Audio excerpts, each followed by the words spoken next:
Nu, labi, Sākam. Labdien visiem, kas mūs skatās un klausās. Labdien. Jā, mēs esam kārtējo reizi CMB inženieru studijā savā podkāstā sērijā Personības būvniecībā. Šodien pie manis ciemos ir atnācis ļoti pazīstams būvniecības aprindās, un ne tikai būvniecības aprindās, bet vispār fenomenāls cilvēks. Cilvēks orķestris. Interesanti, man paliek interesanti, labi. Jo, tu man visu laiku asociējies kaut kas ir, ja mēs runājam par akustiku, tad tu man visu laiku piesauc kaut kādas mūzikas žanrus. Mēs par mūziku diezgan bieži kaut ko runājam. Jā, es zinu, ka tu esi korifejs un daudzās lietās. Jā. Tātad Andris Veinbergs studijā. Jā. Kas Andris Veinbergs ir šobrīd? Jā, es esmu mūžīgais students.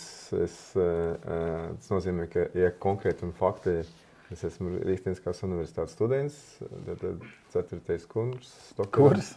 Jā, 4. kurs, mūžīgais students, un arī LLU tikpat tālu, un tā misija bija, principā, kāpēc es studēju, tas bija vairāk tā kā, it kā lai mācītos, bet tajā pašā laikā tas virsuzdevums, jeb tas zemteksts un tā doma bija izveidot kaut ko, iedot kaut kādu informāciju, un principā tas rezultējās ne tikai tas Lanstāts nopelns, bet tā ideja tā rezultējās, piemēram, Latvijas Lauksaimniecības universitātē, tagad, ja viņi saucās savādāk, izveidojas akustiskā laboratorija. Ja? Jā.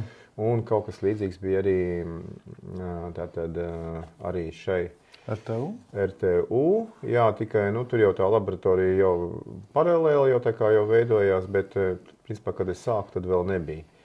Un es esmu Inženieru savienības valsts loceklis, esmu Akustiķu apvienības biedrs, es strādāju kā tehniskais vadītājs Knaufā. Esmu bijis arī, principā vēl aizvien de jure ir patentu koordinators Austrumeiropas grupā. Vēl pats sevi piesakot ir Knaufa akadēmija, mēs izveidojām arī to digitālo versiju savā laikā. Bet principā man vajadzēja sākt ar to, ka es esmu precējies un vācu mērauklis ar citu ir tā, kas man bišķiņ kaitina dažreiz, kad es skatos televizoru vēl kaut ko, tad tur ir principā 3 lietas viņiem ir vārds uzvārds, viņiem ir profesija, kas vispār cilvēku, ja? Raksturo. Zinu, ka bija kaut kādi tur ulmai laiki un priekšulmai laiki, tad cilvēks raksturoja pēc, ne tik daudz bija svarīga tautība, kā bija svarīga reliģija. Ja tas skaties vai cepura galvā, vai nav cepura galvā. Un vāciešiem ir tas, kas viņiem raksturojas, tad ir profesija, vecums, un vārds uzvārds. Tas ir tas svarīgākais. Precējies, neprecējies. Tad man visi šie te parametri ir, jā. Tev ir vārds uzvārds? Man ir vārds uzvārds Andris Veinbergs Jāņdēls, es esmu 62 gadus vecs, un mana profesija ir būvinženieris. Ideāli. Jā, tā. Korekti un lakoniski. Jā, un tad patīk puķis un labi paēst. Un vēl tā, ja gribam to, cik mēs neesam neko gatavojušies, un tādu priekšespēju, kas patīk, ka man patīk, mans sporta veids ir smaiļošana. Jā, un par to arī varētu, ja gribētu. Un mūzika, protams, ir tas, kas mūs visas vieno. Jā. Super. Es teicu cilvēks orķestris. Viss kaut kas. Te pirms kaut kāda laika pakrīna baumas, ka tu esi prom no Knaufa. Pasaki, jā, nezinu. Es teiktu, ka nezinu, drīzāk, jā. Jo tā ir tāda pauze, tā kā kompjuterim tas stand-by stāvoklis, jā. Es diezgan daudz, kā saka, tur darbojos, es biju pārkarsu, un tad tur sanāca kaut kāds, nezinu, tāds manā uzskatā, tas ir tāds pārpratums, jā, tas nozīmē, ka, un es domāju, ka tas pārpratums atrisināsies, jā. Tas nozīmē, ka, kad, ir variants, kad mēs varam, kaut kas tur nebija labi, bet mēs varam to lietu atrisināt un turpināt veiksmīgā risinājumā. Droši vien, kad gan manā, gan ļoti daudzu inženieru un būvniecības segmentu darboņu acīs tevi visu laiku asociē ar Knaufu. Es teiktu tā Andris Veinbergs vienādības zīme Knauf Latvijā. Tā kā tas ir, cik tu sen Knaufā darbojies? Tas īstenībā ir interesants stāsts. Tur varbūt arī drusciņi ir intriga, tāpēc, ka man pašam tas liekas interesanti. Ja? Es par to tā nenojautu. Zin kā to glēznu vajag paiet kādu gabaliņu, lai viņu saprastu, vai tā ir Džokonda, vai tas ir vienkārši kaut kāds overleplings vai karikatūra. Pat tas arī es tā drusku pagāju malā un tad sapratu, kā tad tas viss bija. Protams, ka es varētu sākt ar smilškastiem un garāžu, kad kaimiņam garāžu būvēja, bet ja jau tā tuvāk drusciņi reālāk pievelk, tad bija tāds laiks, kad bija tas juku laiks, un tad Juku laiks bija 90. gadi. Jā, kad varēja pa Brīvības ielu iet pulkstenis pīķi stundā, tur 4, jo bija benzīna krīze, nebija degvielas, nebija mašīnas, varēja iet pa Brīvības ielas vidu un neskatīties ne pa labu, ne pa kreisi. Tad es devos, man bija interesanti, kā jau homo sovietiķiem pastrādāt Vācijā, un toreiz tas bija tāds unikāls variants, jo raugi mēs bijām oficiālie darba ņēmēji. Mēs nebijām tādi gluži tādi, kā saka, švarcārbaiti, bet mums bija oficiālais līgums un firmas Garants sastāvā kopā ar... Firma Garants. Firma Garants bija, Roberts Ginters, un mēs pat strādājām kopā, es viņu sāku, un tad turpināja Juris Kravals no Abors, ir dzirdēts, gan jau labi. Un tas pirmais kontakts ar Knaufu bija tāds, kad es nopirku veikalā Knaufu gruntējumu līdzekli, betokontakta, un tad, kad es tiem saviem vācu priekšniekiem, darba devējiem, kad parādīja, viņi to uzzināja, trakais, ko tu pēc šito dārgo produktu, tas taču ir Knaufs, viņš ir šausmīgi dārgs, tas ir crazy, Kas tas par Knaufu tādu, kas viņš tāds Knaufs, kaut kāds dārgais, tas 94. gads, un, ja drusku pārlicot, lai nebūtu tas tās pārāk izstieps, tad es ļoti, kā saka, man tas ļoti iespaidoja, tāda emocionāli, cilvēkiem ir tāda dzīvē brīži, kas viņas kaut kas ļoti, ļoti uzrunā. Man uzrunāja tas būvniecības process, jo es jau biju būvniecībā iekšā uz to laiku. Un tad es devos uz Sauriešiem, kad vēl Knaufs tur nebija, pie Rudolfa Turciņa. Un es teicu, klausies, Rudolf, mums taču arī kaut ko tādu vajag. Skaties, ģipsis ir. Tad es jau to frāzi neteicu, ģipsis ir ģeniāls. Es vienkārši aprunājamies. Es saku, tas tur apmetuma mašīnas. Nebija runa par ģipša plāksnēm, bija runa par apmetuma mašīnām. Un, maucam, daram. Viņš saka, var būt, tas ir tā, tas ir teorētiski, kā tad mēs te sāksim, un kā tad tu būs, un tu te vienkārši piezvanīji. Tajos laikos jau nebija tie mobīlie, un pager vēl nebija, un es iesparos iekšā pie viņa kabinetā, saka, vajadzētu. Kaut kāds... Kā tu viņu pazini? Es viņu nepazinu. Tu vienkārši nepazinu, es vienkārši aizbraucu. Antonija bija viņam bijusī grāmatvedi, bija sekretāri, un tā mēs tur izrunājāmies. Un tad man sieva saka, pēc kādiem 2 mēnešiem, viņa saka, klausies, tur te ir tāda firma Knaufu, viņi meklē darbiniekus. Varbūt pamēģini, varbūt tevi interesē, tu tur kaut ko esi ņēmies, tad es aizbraucu uz firmu Knaufu. Bet tad jau Knaufs bija Latvijā? Tad Knaufs nebija Latvijā. Ļoti jautājums, es apbrīnoju, kāds seko līdzi ļoti precīzi, pirksts tā kā vēl slīdz, Knaufs nebija. Viņi tikai mēģināja dibināties, un tad, ja uz tavu jautājumu atbildot ļoti gari un sadrumstaloti, un kura laika, tad es aizbraucu uz tām darba pārunām, un mani pieņēma 1994. gada 1. septembrī. Firmā Knaufu, kaut gan firma Knaufu vēl nebija. Tur ir tas. Knaufu Latvija nebija, Knaufu jau lielāks. Jā, tieši tā, Knaufu Latvija vēl nebija. Jā, Knaufu Latvija nemaldos nodibinājās tikai 14. oktobrī. Tad 1,5 mēnesi. Tev bija līgums ar vāciešiem tad? Vai ar ko? Man bija... Ar ko tad, ja nebija firmas? Tas ir tāds X faktors vēl aizvien, Tas ir arī strīds ābols.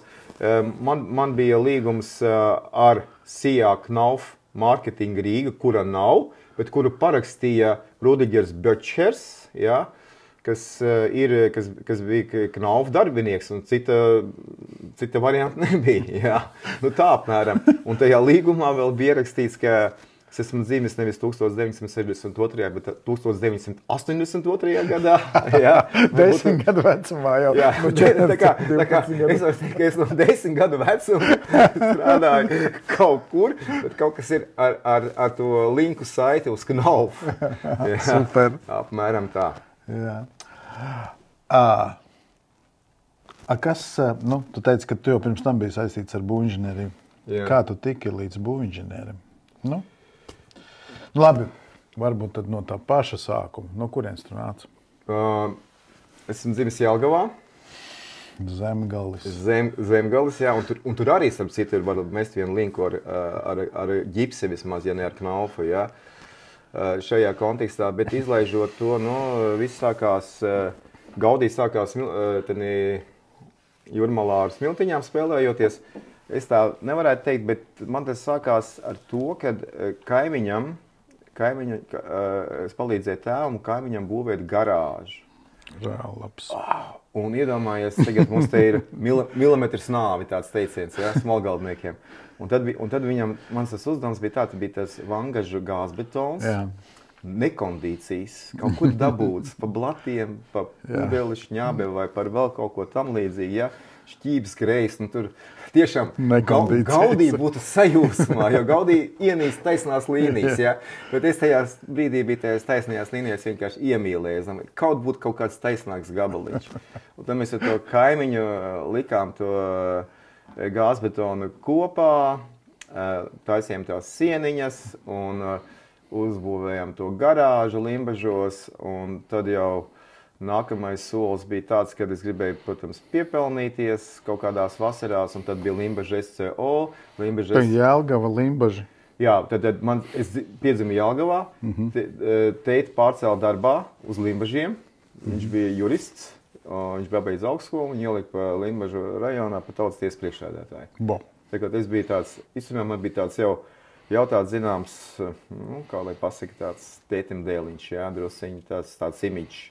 Bet, lai tas tā, kā tur arī būtu, Limbaža SCO, Limbažas apkolhozas celtniecības organizācija, tas nozīmē, ka man varēja visur iekārtot, tad jau nākamais solis bija likt ķiegeļus uz palikņa, Limbaža SCO, un tad jau mēs sākām strādāt, brigādē man palēmējās strādāt kopā ar Ingu Sulmani, muzikantu. Jā, jo viņa mamma, man liekas, bija kadra daļas priekšniece. Un teica, viņam ir būvinženieris. Ja? Un māsa mācījās manā klasē. Lilita. Okay, un tad es tādu nebija tā celtniecībā. Man drīzāk vairāk patika mākslā, un tāpēc es domāju, varbūt kaut kāda arhitektūra varētu būt vēl kaut kāds tēma. Es zīmēju 10. 11. klasē mūzus galvas, tā kā, lai turpinātu, bet bija arī tā jurisprudence pa tēvu līniju. Un jurisprudence runājot, tad vēl tur tas imidžs bija tāds padomu imidžs, kā tur filmas, un tas hero nebija James Bonds, bet bija tur Znateki un kaut kas tam līdzīgs. Un tad es stājos juridiskajā fakultātē, nevis arhitektūru, uz ko es gatavojos, ja. Draugu ietekme tur bija un tā tālāk. Un man jau bija sarunāts, ka viss būs ok, tikai trīnieciņas noliec, kaut vai trīnieki tiks iekšā bez konkursa. Komisija man teica, jā, kā tētim klājās, sveicieni. Jā. Es saku, forši, viss labi, es esmu pārliecināts ļoti par sevīm, tāds, vispār šaubu dzīvē nav, viss ir tā kā vajag. Viss ir šokolādē. Un tad bija iestājas, rakstu to sacerējumu, nododu pats pirmais, ko viņi tur Lats. Ko viņi tur dara? Tur viss skaidrs. Tu tak visas... Es tak pats gudrākais. Es aizinu, nolieku pirmais tā paskatos to zāli, to auditoriju, alma mater. Ja? Tur, kur tagad mums Buņģeru sabiedrībā notiek kongresa tajā namā. Jā, bet tajā lielajā zālē bija iestāja eksāmeni? Vai bija tieši tur? Domāju, ka varbūt, ka nē, bet tajā mājā jā. Jo juridiskā fakultāte, tas ir viņa. Un tad es skatos, kad pēc brīža skatos rezultātus un skatos, ka viens ir izkrits no tā visa. Viens ir izkrits, kas tas idioto varētu būt? Ja? Un tad es valku no labās uz kreiso. Ja? Un kā jau mēs te sākumā teicām, Andris Enveks Jāņģēls. Ja? Okay, es biju pašpārliecināts daudz par daudz, un tas nozīmē to, kā tur bija tādā dziesmā, bet ideja bija tāda, ka tas nozīmē dienests. Atkal man bija sarunājis teicis labāku vietu Rīgā milicijā, bet Rapariņš Šiks bija piesadzēris laikam. Atbrauca cits un veda mūs 3 dienas un skatos kaut kāda civilizācija būs tumšs, melna tumsa. Tā kā gandrīz vai lopu vagonā 3 dienas kaut kur braucam. Skatos gaismu spīd. Tagad vilcienu? Nē, aiz logu, tur, kur mums jākāp ārā tiec. Nu, kad jākāp bet tur vilcienu 3 dienas vai mašīna? Vilcienu, jā. Un izrādījās, ka tas apgaismojums nav kaut kādi tur kafēnīcas vai restorāni, ka tas ir zonas apgaismotās. Kad es esmu ticis iekšlietu sistēmā, kur minus 59 grādi ziemā un 30 pāri vasarā. Gulaks. Un tad, kad es atgriezos, tad es domāju, jā, man bija... Tēvs arī bija tur, viņš bija Novaja Zemļā. Tas vēl bija strakāk. Kā to ņem? Iespējams, es Novaja Zemļā nē, bet es zinu, ka tur mums blakus bija Inta, kur izsūtīja letiņas, jā. Mums bija Čikšina, Vorkutā, Intā, Mikuņa, Siktivkāra. Tas krais, kā saka. Krajiņš. Un tā Novaja Zemļā, jā, tas ir šim pus Urāliem, bet viena feature bija, tur bija tā polārā gaisma, ja, tās naktis tur bija fantastiskas, tā kā Disenē tādā ziņā. Tur zaigoja un mirdzēja. Un vēl tur mirdzēja tas uguns, kur to naftu un gāzi ieguva. Gāzi dedzina. Un gāzi dedzina.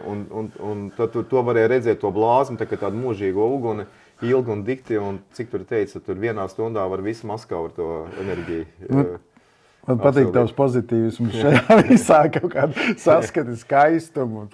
Tur mūžīgajā sasalumā sargājot cietumniekus. Nē, labi. Tie bija politiskie, kas tur sēdēja? Nē, tas bija pastiprinātais režīms. Jā, pastiprinātais.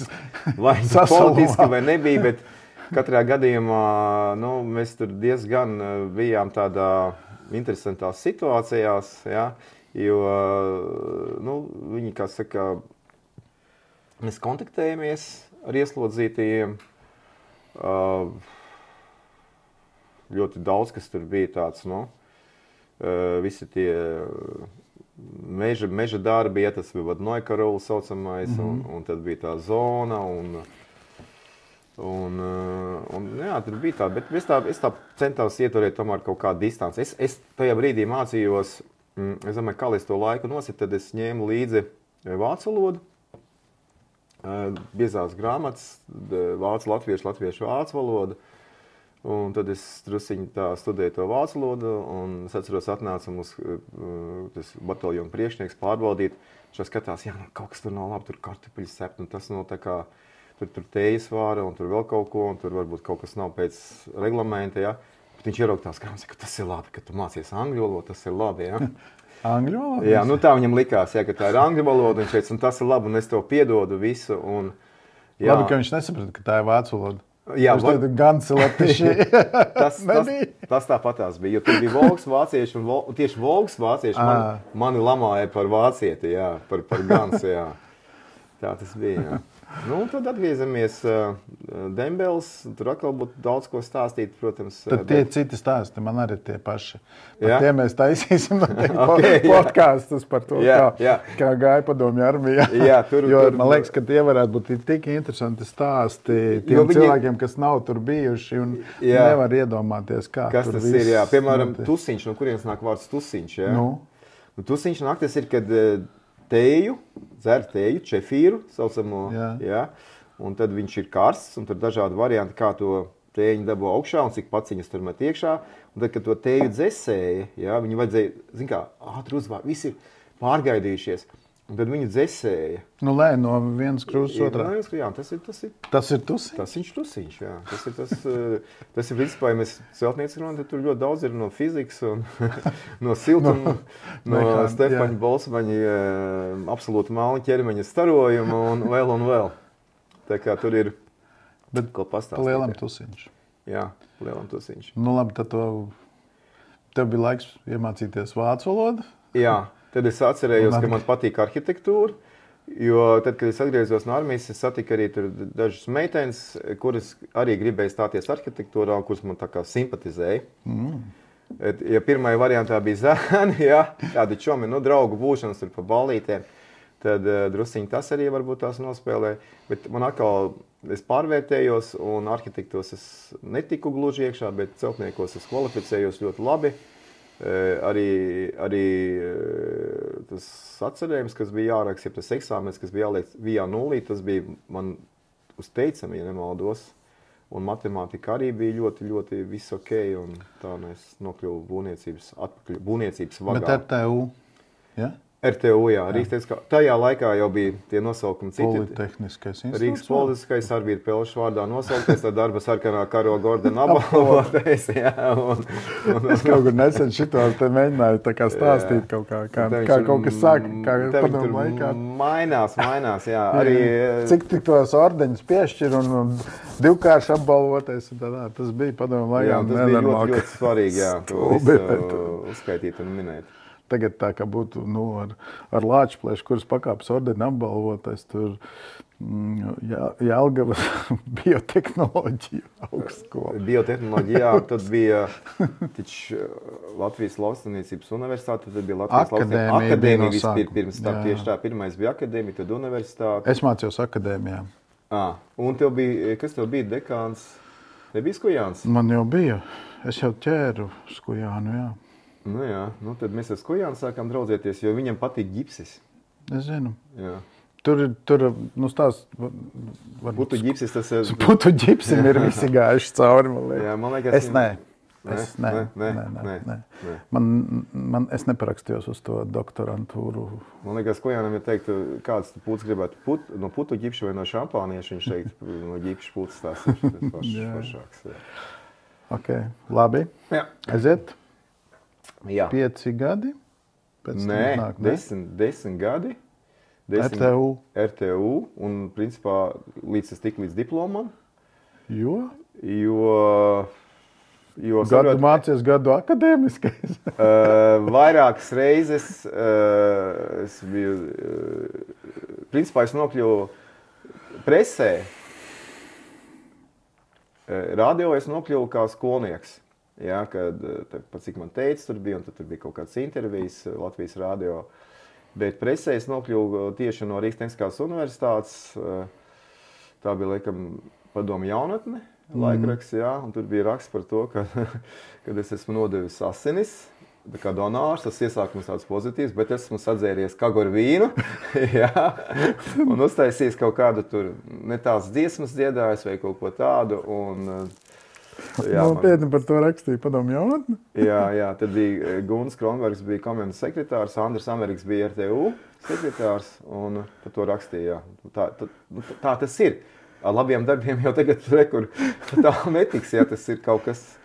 Es neteiktu, ka tas bija ļoti tā krimināli un slikti, bet, Segot... labi, pa tevi tad rakstīja visu laiku. Tu visu laiku kaut kādas sūdzes taisīt. Negluži.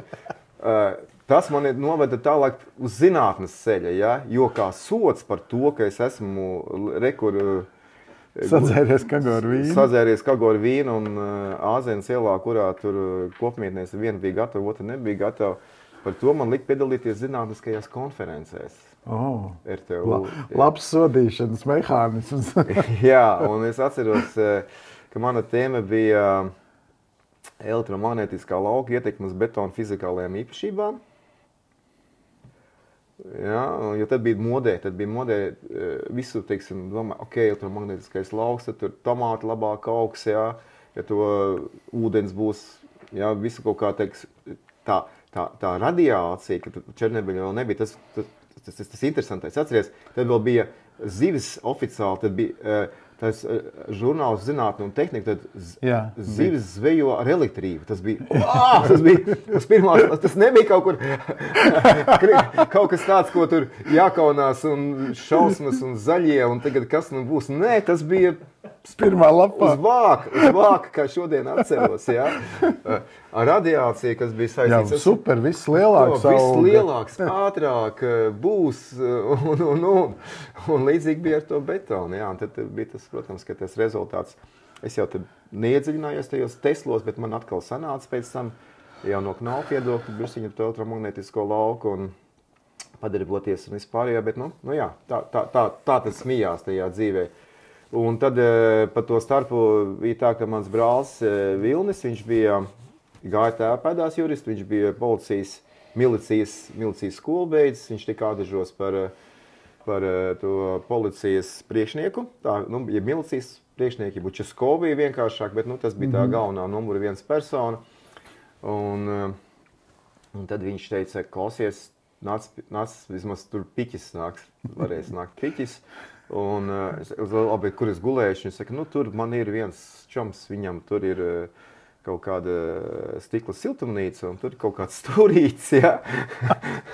Un sakot, es tur gulēju tik ilgi, kamēr spilvens nebija piesals pie kaut kā, un tad viņš man ierādīja jumtistabiņu. Bet tur arī, tad es sapratu to energoefektivitātes jēgu, ja, kad es... Tu visu caur sevi esi palaidis. Jā, ka es sildu to krāsniņu, es metu, īstenībā, jau armijā tas bija, ka mums bija tie minus 59 grādi, ja, ka bija tas saucamais, tad bija siltā apakšveļa, bušlats bija, tad bija puskažociņš, un virs puskažociņa vēl bija tulup. Jā, zinu. Tas lielais. Tas ir to krāgu, kas ir šitā te ciet. Un tad viņi aplēja ar ūdeni, lai viņš paliek šitā stāvot. Jā. Un tu iekšā tā kā teltī, jā. Jā, tieši tā. Bet kad tur bija tāds moments, kad mēs mēģinājām sasildīties tajās mīnus, cik tur grādos, katreiz jau nebija tie mīnus 59, bet arī tie 40 un kaut kādi, tad kurim to krāsniņu, jā, un tās melnās ogles, tas ģims tev melns, bet ķīmis deg, bet muguras salst vienalga. Augsti ir, ja? Un tāda paša situācija man atkārtojās, kad es studēju, tad es strādāju par ugunsdzēsēju militārajā daļā, oficiāli jau kā štata vienībā, un tad arī bija tā situācija līdzīga, ja, kad tu dzēsi ugunsgrēku, tev ķīmis deg, bet muguras salst. Ķīpselā, piemēram, atceros, bija ugunsgrēks. Un tā kā ugunsdrošība šajā ziņā arī man palīdzēja, vismaz man nebija garlaicīgi, tad, kad runāju par ugunsdrošību, par normatīviem, un ja mēs to sasaistam ar šodienu ar ilgspējīgo būvniecību, tad tas arī bija viens no tiem faktoriem, kas man mudināja būt aktīvam, un mēs izsitām to, izlobējām to kopā ar koka klāsteri, ar Māri Avotiņu, Vilnis Puļķis tur piedalījās un tā tālāk. To, ka mēs drīkstam būvēt 18 metru augstas koka ēkas. Šis ir, šobrīd ir paņēmis otru vilkmi, šogad taisnī ir. Jā. Viss ņemās ap to koku. Es tur esmu pašām, liekas, epicentrā nokļuvis, bet par to ir cits stāsts atkal. Jā. Tur bija tie divi faktori. Kāpēc? Kas tad ir tie divi faktori? Kāpēc mēs drīkstam? Pirms tam nedrīkstam. Kas ir mainījies? Ja? Un viens tas zināmais faktors bija tas sprinklers. Tas nozīmē, ka vienkārši duša, ūdens duša, apmēram, man liekas, tur kaut kur stundas laikā, es neredzu, tas ir detektors, laikam. Nav mums sprinkleri. Tie detektors tikai, jā. Tas nozīmē, piemēram, kubikmetrs ūdens, jā. Un ja tas ir tas kubikmetrs ūdens, tad praktiski, ja es varu, nezinu, šorīt peldējos, piemēram, ja man tās apakšbiks tur žūst ilgi un dikti, es viņas neizskarinu, jā. Bet ja māju salē, ja viņi ir pārcietusi ugunsgrēku, jā, un vienreiz bijusi salietā, jā, tad viņi izžāvēt, teorētiski ir kaut kāda viena firma, kas par to mēģina darīt, ja? Bet tas ir tāda reamenācija. Ja? Un tad, kad dega Rīgas pils, tad tie zaudējumi, kas bija no tā salietā ūdens, īstenībā bija adekvāti vienā svara kausā tās ēkas bojā. Es zinu, es stāvēju tur blakus, kad viņa dega un kad viņa bija salieta. Jā.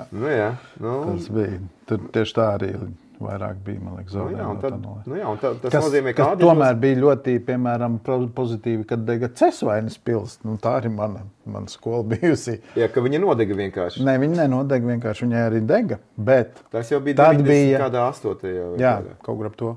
Viņai tad bija ārā tie -20 vai -30, viss ūdens sasala. Un tad operatīvi ar lāpstām viņu vienkārši to ledu izmet ārā un viņa tik ļoti nesamirka. Tas bija pozitīvi. Degt nekad nav pozitīvi. Bet jā, bet ja par būvniecību, tad mani norīkoja uz Javas maisītāju strādāt. Tagad viss stop. Okay. 10 gadi RTU, mēs palikām tur. Jā. Kāpēc 10 gadi bija? Tāpēc es saku, tu strādāji paralēli? Es strādāju Jādežos.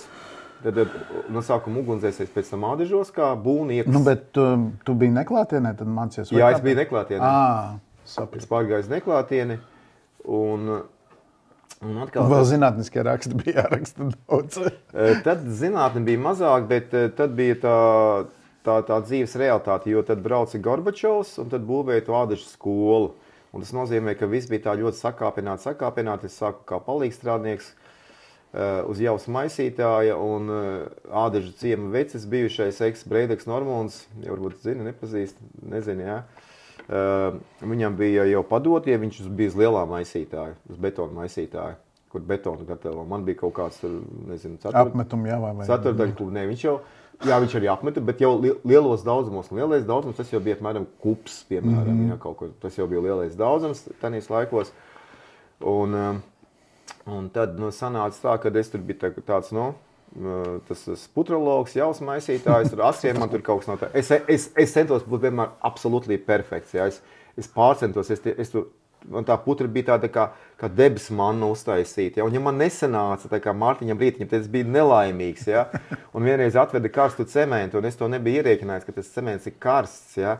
Un tad viņš sāka rauties ātrāk. Tur bija stāsti diezgan.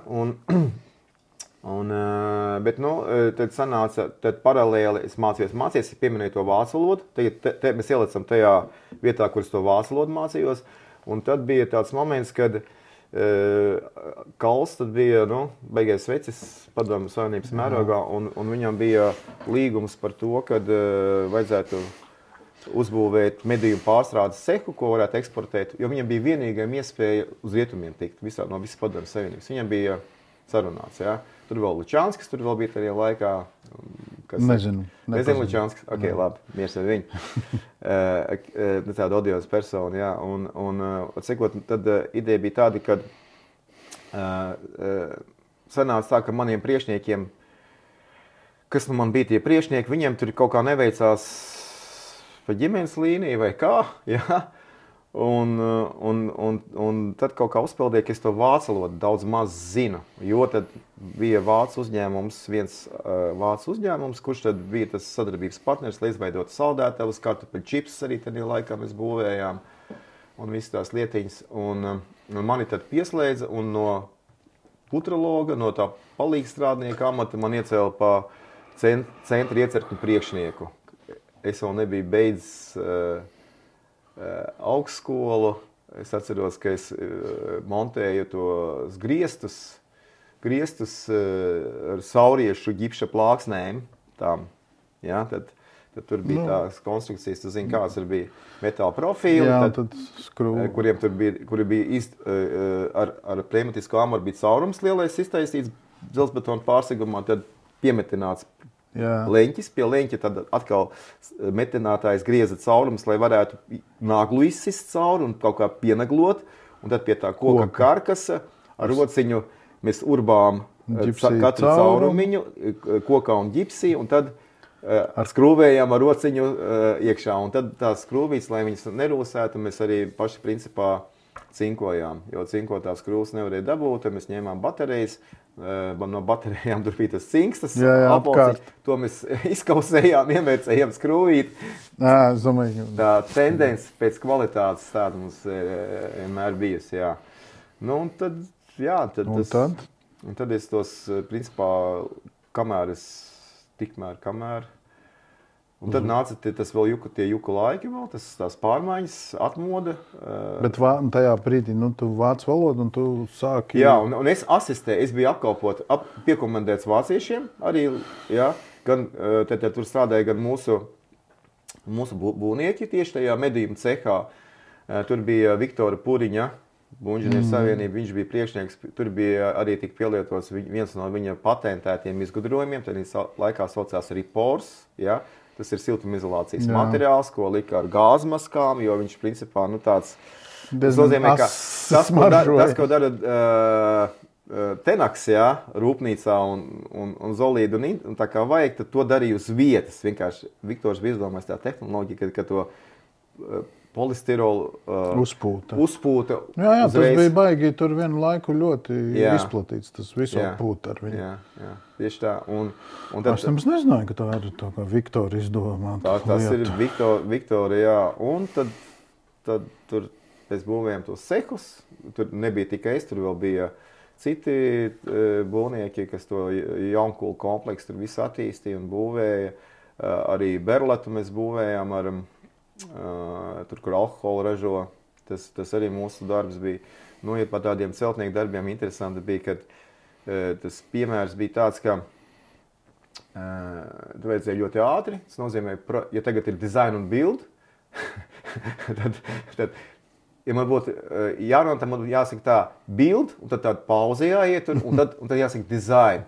Tāpēc, ka reāli man bija tāds kolēģis guru maestro, visu cieņu viņam, viņš tagad jau ir citur. Eidis, vecais Eidis, ja? Un mums jāuzbūvē kaut kādās tur mēnešos tas cehs, ja? Un ko darīt, ja? Pēc projekta rievsienas. Tās rievsienas mēs nepaspēsim, viņas nav, ja?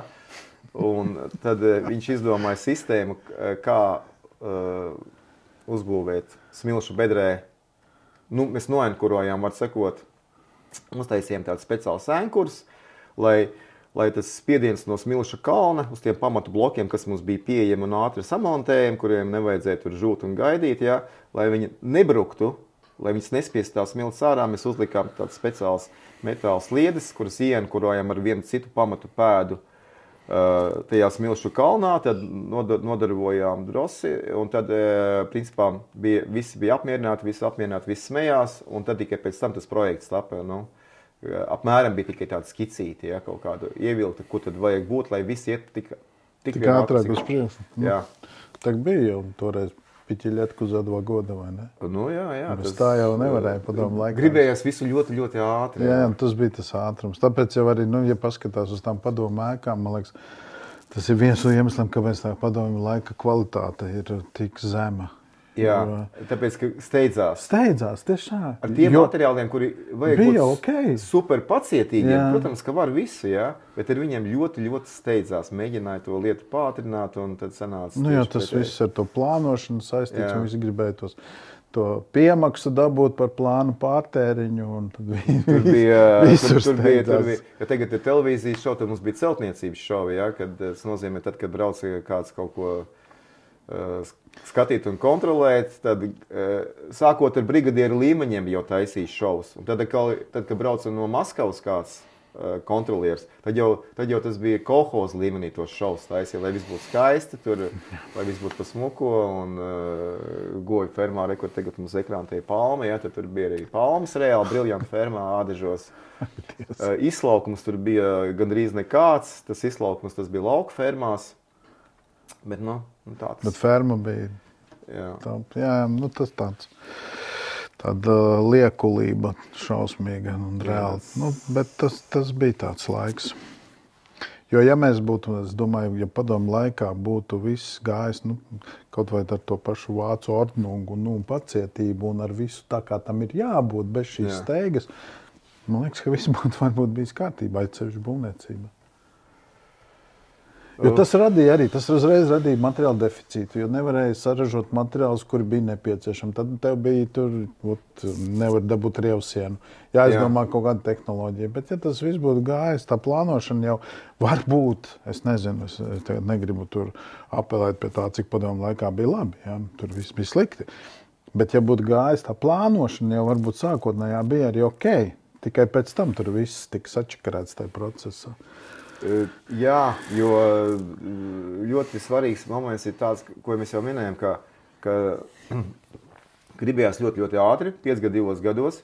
Tie pašā laikā tā tehnoloģiskā puse, nebija mums tā, mums vajadzēja dzēst kāļķus pašiem ražojām špachteles uz vietas un tā tālāk. Un nevarēja tos materiālus dabūt. Tad, kad tos materiālus dabūja, tad viņus vajadzēja ņemt arī šis faktors. Pat ja es būtu ļoti labais celtnieks, teiksim, nezinu, ideālais rietumu cilvēks ieliks tur iekšā, un tos materiālus man vajadzētu vienkārši zināt, ka viņš man uz kaut kādu brīdi ir, un tad viņš var nebūt, paņems nākamais. Tas pats bija arī sadzīvis, ka ja kāds tagad glorificē tos padomu laiks, tad sorry, jā. Viens gadījums, piemēram, man arī bija, es biju jau tas centra iecirkņu priekšnieks, un tad atvedu ķiegeļus, jā, un tad bija, tagad tas, sapcīt, atkal aktualizējās tās bumba novietnes, jā, tagad toreiz mums vajadzēja arī būvēt dzīvojamām mājām apakšā bumba novietnes, un lika speciālus paneļus, tur bija tie pastiprinātie, armētie, nearmētie, var sekot, un, protams, ka sajauca tos vienus ar otriem. Un tad atbrauc tie ķiegeļi, tad salika tos ķiegeļus, nebija kur likt viņus uz tā pārseguma. Entos 1, 2, 3 palikņus vienu uz otru. Pirmdien no rīta nākam, visi tie jau ir pagrabā nokrituši. Tas panels ir ielūzis, izgājis cauri un nokritis. Un labi, ka tur pirmais stāvs, ka tas bija pagraba pārsegums, bet tas raksturo to celtniecības gaitu. Un es atceros arī līdzīgu situāciju, kā manā dzīvē kaut kāda, nezinu, tāda situācijas bija vēl viena reize. Pirmo reizi atapos, ka es atkal pat celtniecību nezināju, tas bija Limbažos. Es pieminēju airēšanu, es gāju no airēšanas mačiem. Un tad bija līdzīga situācija Limbažu vidusskolā, otrā vidusskolā, nemaldos, tur bija Staļina laika 4 stāv vai 5 stāv māja. Notika PSRS jaunatnes futbola mačs, ādas bumba.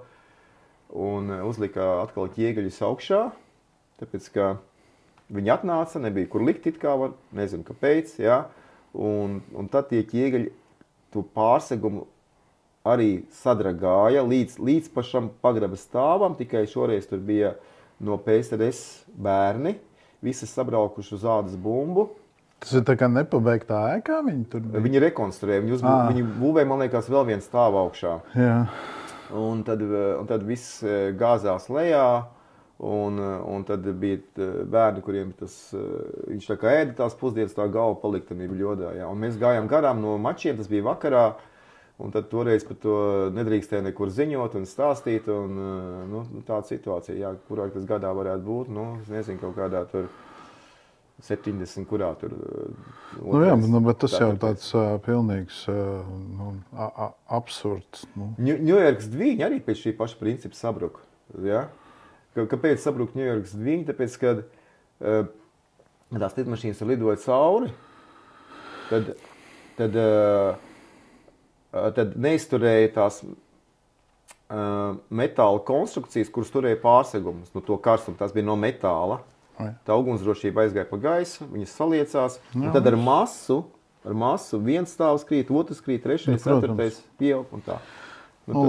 Kas saka, pietiks par skumjo. jā, labi, visas sagrūžās ēkas, mēs sāksim analizēt. Jā, domās, ka mēs neesam, kur mēs pieskaramies, tur tikai viss sliktais notiek. Nē, mēs tur būvējam diezgan daudz ādežos, un tur bija praksa ļoti daudz. Bet tad tu kaut kā pabeidzi to augstskolu pa tiem 10 gadiem paralēli strādājot tomēr. Jā, paralēli strādājot un izkopjot vācu valodu. Es pabeidzu augstskolu un Kurā arī... gadā tas bija? Tas bija 1992. gads. Ļoti labi. Jā, es jau dabūju, principā es iestājos, ja mēs runājam ar Arvītu Pelšu, tad es dabūju jau ar Latvijas ģērbomu. Tu esi mazliet vecāks par mani, bet augstskolu mēs tad esam pabeiguši vienā laikā. Es tikai nekur nestrādāju. Es esmu pieklājīgs, es tikai dāmas lēšu pa priekšu. Es arī jau pabeigtu kādam ātrāk. Un tā kā viss ir tajā ziņā. Labi, un pēc tam bija baigais juku laiks. Jā, un tad es jau stāstīju, tad mēs ielicām tajā no ādežiem, tajā būvkompānijā, ko sauc par Garants Rīga. Vēl joprojām ir Garants Rīga. Jā, iespējams. Jā, ir. Ir vēl, jā? Jā, ir. Okay, Tas nozīmē, ka tā ir, labi, es negribētu tagad apgalvot, bet tad es teiktu, ka tā ir vecākā būvkompānija, kas vēl šobrīd ir dzīva. Jā, tas tā varētu... Tās pirmās, kas mums tur toreiz bija... Varbūt viņi ir vienkārši mainījusies tur juridiski iekšā, bet nosaukums ir Garants Rīga. Jā. Tur pat tās Ķipselā, jā? Es nezinu, kur ir, bet... Nē, tagad droši vien tur citā kaut kur, varbūt. Varbūt arī, jā. Tā kā, jā. Nu jā, un tad ir tā vācu prakse ar tām tehnoloģijām, kurās atkal varēja iemīlēties. G4 mašīnas, kas visu tiešām tur bija tas skrējums, tas ātrums, tas šarms būvniecības, tur bija, viss tur bija ļoti, ļoti, kā saka, interesanti. Hamburga, Fišmarkts, Reperbāniem mums bija objekti, jā. Tas bija man tas Vācijas stāstā, jā, tā bija tā klasiskā lieta, ka man vajadzēja salāpīt tos šķaļus, kas bija, tātad ideja kāda, viņi strādāja ārprātā, tas nozīmē dzīvo konteinerā, jā, tieši pie objekta. Tad, kad iet no rīta mazgāties, tad bija jāpāriet pār luksuforu uz citu konteineru.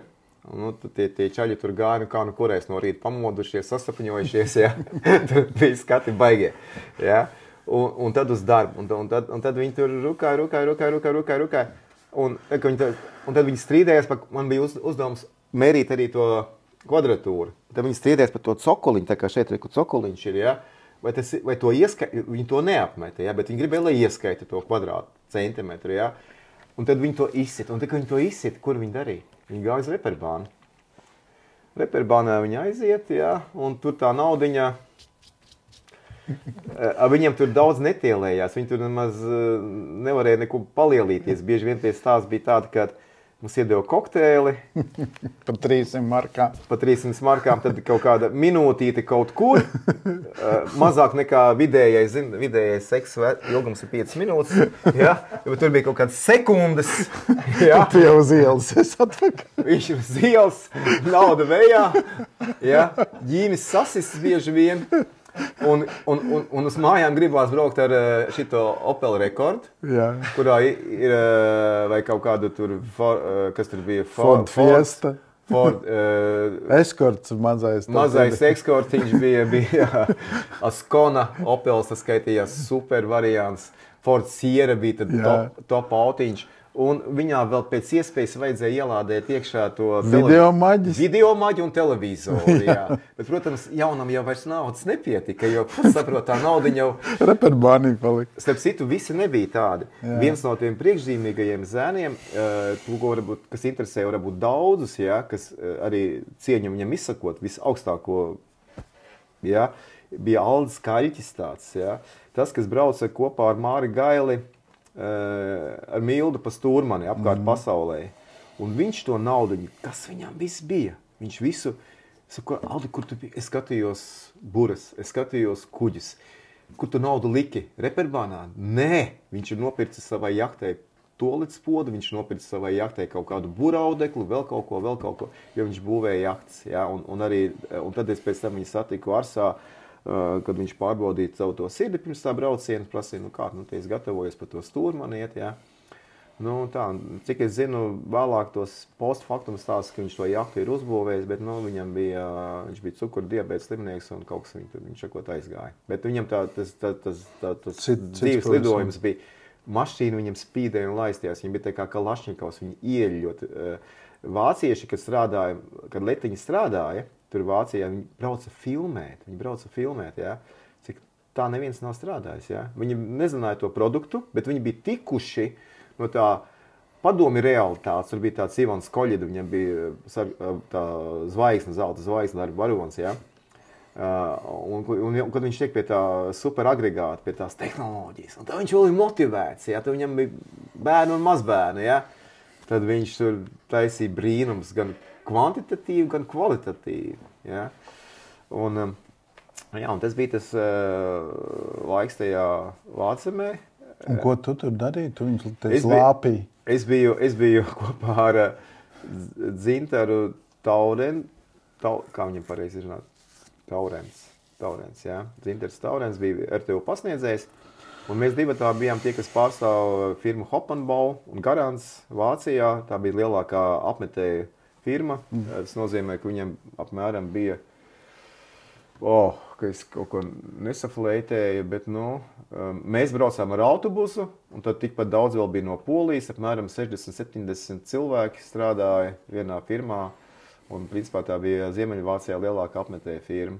Objekti bija daudz un dikti.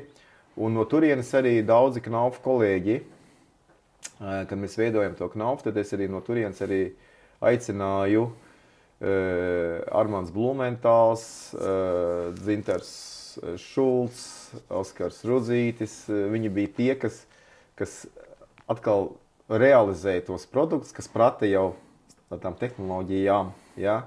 Bet jūs jau tur tad Vācijā strādājat ar Knaufu tehnoloģijām? Vai? Jā, mēs to pat nezinājām, tāpēc, ka bija uz tās mašīnas bija rakstīts PFT, tas nozīmē Putz- un Fördertechnik, ja? Un tā bija Knaufu politika, kad viņi nereklamēja to Knaufu. Viņi parasti reklamē, bet šoreiz viņiem tas nebija tas... Un tās PFT mašīnas jau tagad arī viņas tāpat tās, man liekas, un tev vēl interesants stāsts bija, kad par tām PFT mašīnām. Principā tas ir tāds, nezinu, kāda tev ģitāra, kāda firma, Martīna. Fenders, jā, tā ir, man liekas, Beatles spēlē Fender.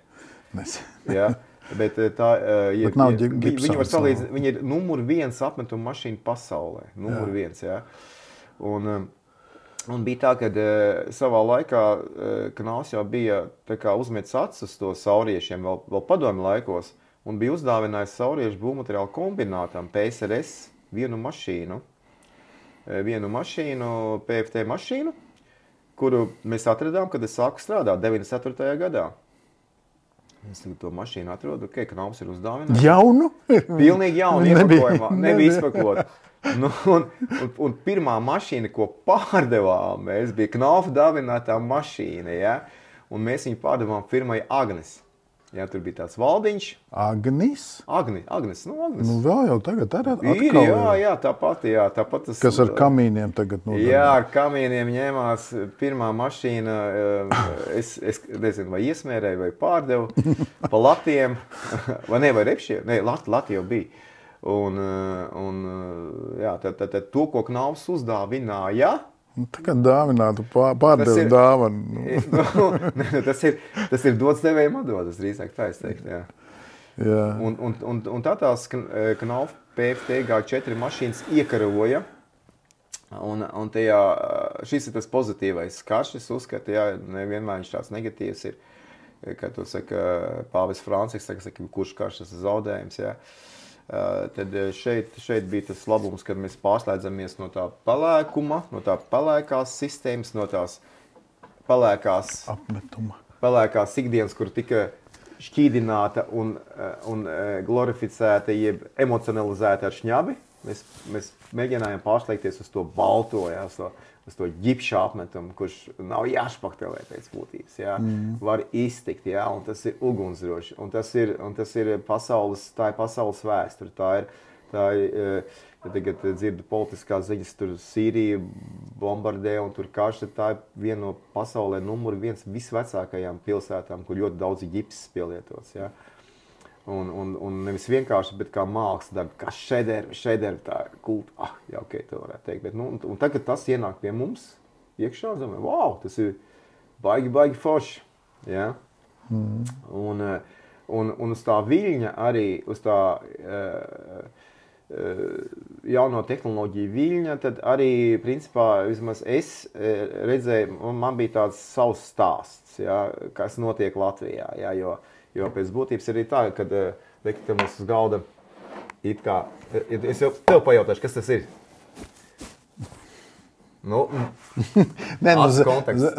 Zinu, kā man ir grūti, jo es tevi pārāk labi pazīstu. Labi, ģipša plāksne. Jā, es teiktu uzreiz, ka tas ir no ģipša. Jā, bet vienalga, tu pilnībā labi. Izskatās pēc koka klucīša, kurš ir aplīmēts ar papīru. Nu, Jā, jā. Ja kāds tā kā neredz, tad es tā parādīšu gaisā. Jā. Jā, tieši tā. Bet zinot Veinbergu, es domāju, ka te ir kaut kāds noslēpums. Jā, tie ir noslēpums noteikti, jā, kad, okay. Un tas stāsts bija par to, kad, principā viņš varētu turpināties ar to,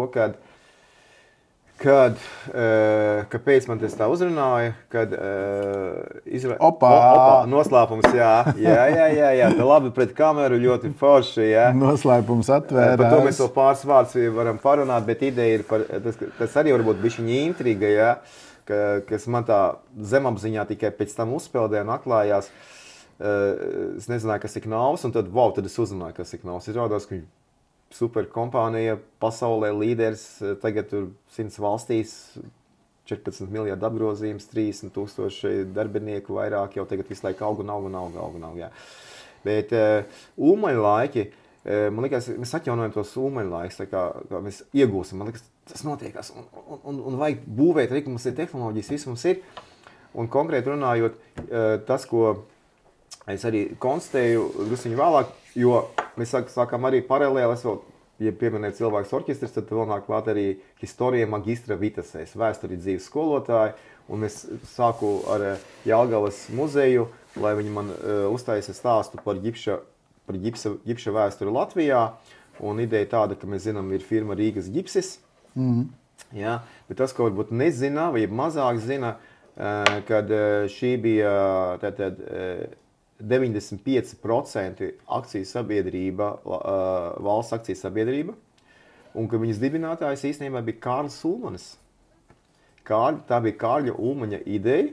Jā, viņam vajadzēja, lai būtu valstī piķis, valstī, tas nozīmē, bija tā 17 kameras, un lai viņas piedara valstī, un lai tā nauda nāk valstī, un savukārt valsts tas ir Ulmanis, jā, un viņš tad pareizi sadalīs, lai tauta zeļ un tauta plauks.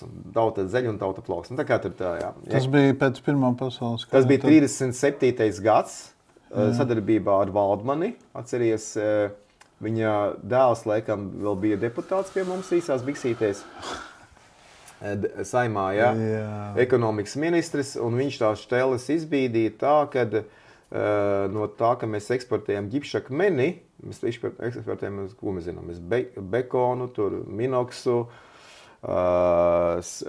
sviestu, vēl daudz lietas, tur reprodukcija, bet mēs arī eksportējam ģipšakmeni, ja?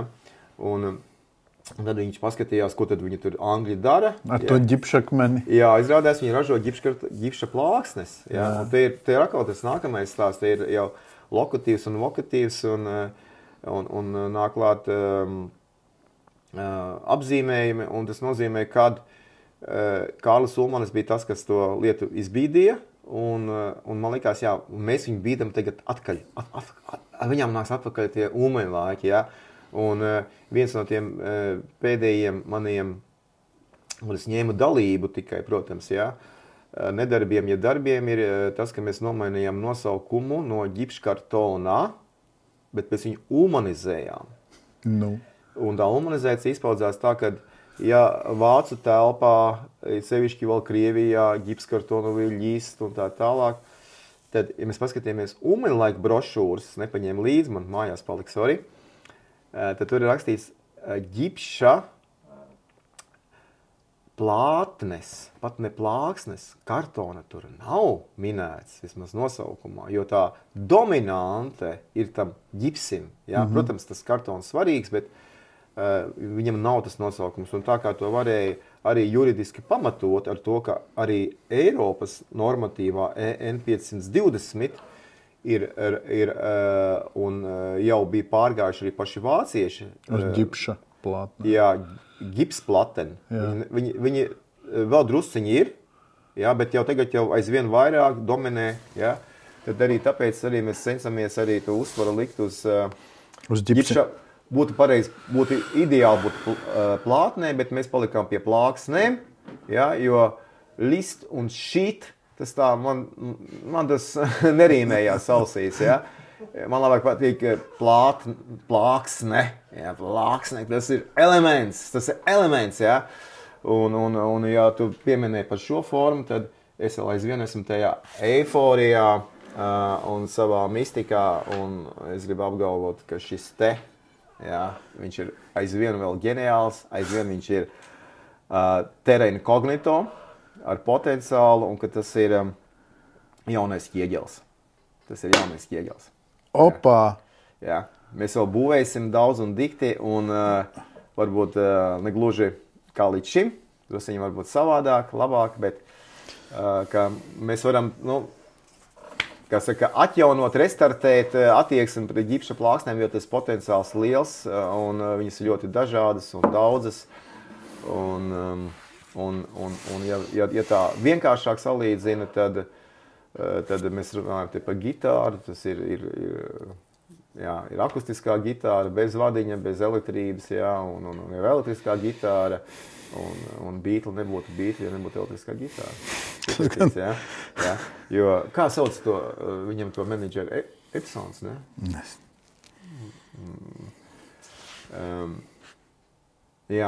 Ko viņš teica? Viņš teica, Beatle, viņš teica, spēlējiet ātrāk, drusciņi ātrāk, pieliekiet to ritmu klāt. Un, ja mēs vēlkam atkal to paralēli ar PFTG4 un sauso būvi, tad šis tās tehnoloģijas, viņas, pieņemsim, pārvērš jau to vienu žanru par citu žanru. Un ja mēs runājam vēl tālāk, tad par to ģipša apmetumu, tad tas bija tāds darbs, kas, tas nebija tāds dream job, probably the best job in the world, vai ne? Un tikko parādījās jau tās mašīnas, kas bija Ferrari krāsā, tas bija līdzīgi tā kā slēpošana kādreiz ādažos, bļodas kalnu, mēs nesām slēpītas augšā, tad ielikt tanīs klamburos un tad brauc lejā, Un tagad, kad ir tas pacēlājs, tad tas kalns ir skaistulis, nevis tikai, braucot. Viņi var vērot kaut kādā, 15-30 km/h ātrumā, kā kurš brauc, tur citas emocijas.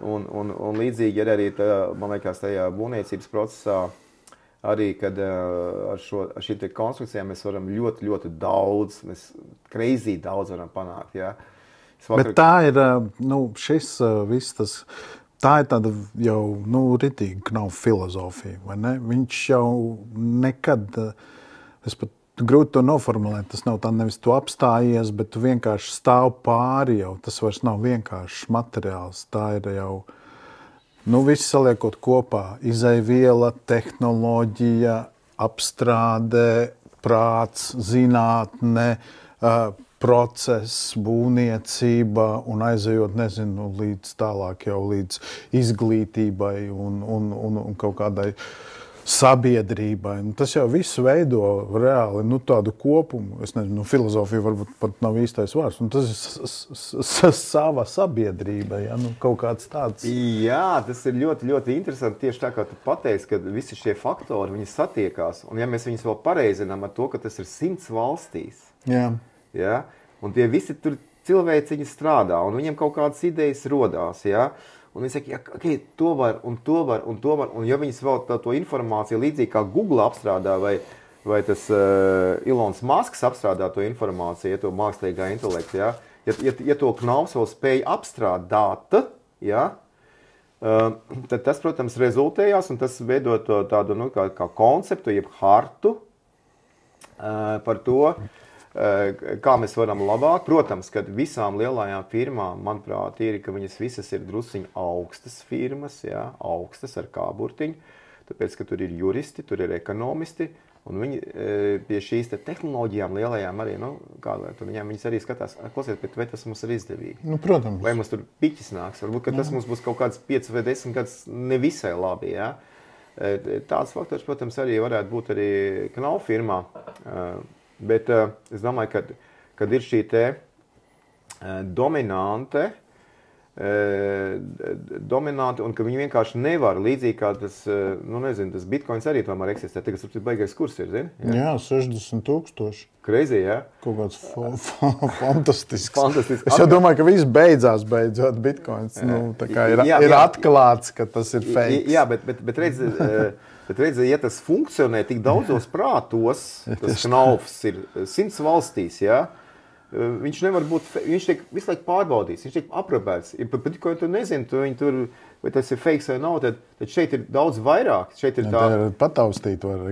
Jā, te ir tā realitāte, jā, viņi var pataustīt un daudz ko var izdarīt. Un vēl viens tas stāsts pie šī stāsta arī tas drusiņi personalizētais ir par tām profesijām, ko mēs līdz ar to likām iekšā. Tas nozīmē, mums ir jauns produkts, un, piemēram, par sērkociņiem runājot, un Latvijas Lauksaimniecības universitāti un Skujānu, tad mēs braucām uz Rozenhaimu, kur ir vadošais par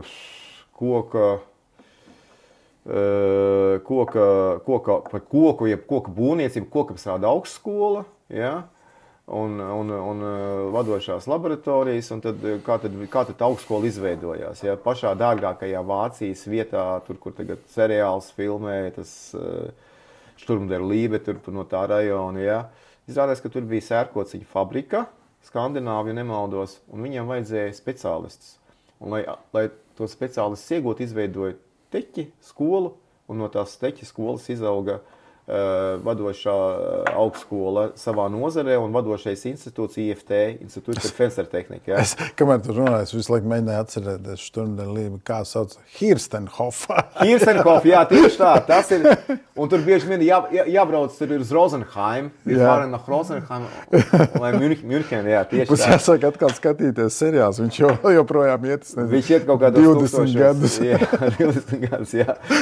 Bet tur mēs arī varētu mācīties. Bet atpakaļ šeit un tagad, tad mums bija tā doma par to profesiju. Bet tas, labi atgādājot, piedod tev pārdot, tad no sērkociņiem radās centrs. Jā, radās centrs, radās augstskola, no augstskolas radās institūts, kurš atdalījās, Institūts par fenstertehniku, kurš ir Vācijā number 1, jā, kur pasniedzējs var braukt ar Ferrari. Ir, man liekas, 2 kaut kādi Lamborghini veikali tajā mazajā miestā. Lai apmierinātu pasniedzēju vajadzības. Jā, viņi apkalpo, viņiem tā sadraudzības augstskolas ir pa visu pasauli. Jā. Materiāla tehniskā bāze vienkārši, ja mēs ņemtu, pieņemsim, mūsu Latvijas augstskola, ja tad, teiksim, te būtu augstskola, un, jā, man nav vēl viens, bet un principā tās ir auditorijas. Tur ir laboratorijas, bet principā tās ir auditorijas. Tad tur tā proporcija ir apmēram tā kā, kad ražo mūrjau, jā, 1:3, jā, apmēram. Tas nozīmē, ka tur ir šitik daudz ir auditoriju, kubatūra, sēdvietas, un 3 reizes vairāk ir laboratorijas, kur testē, kur pārbauda.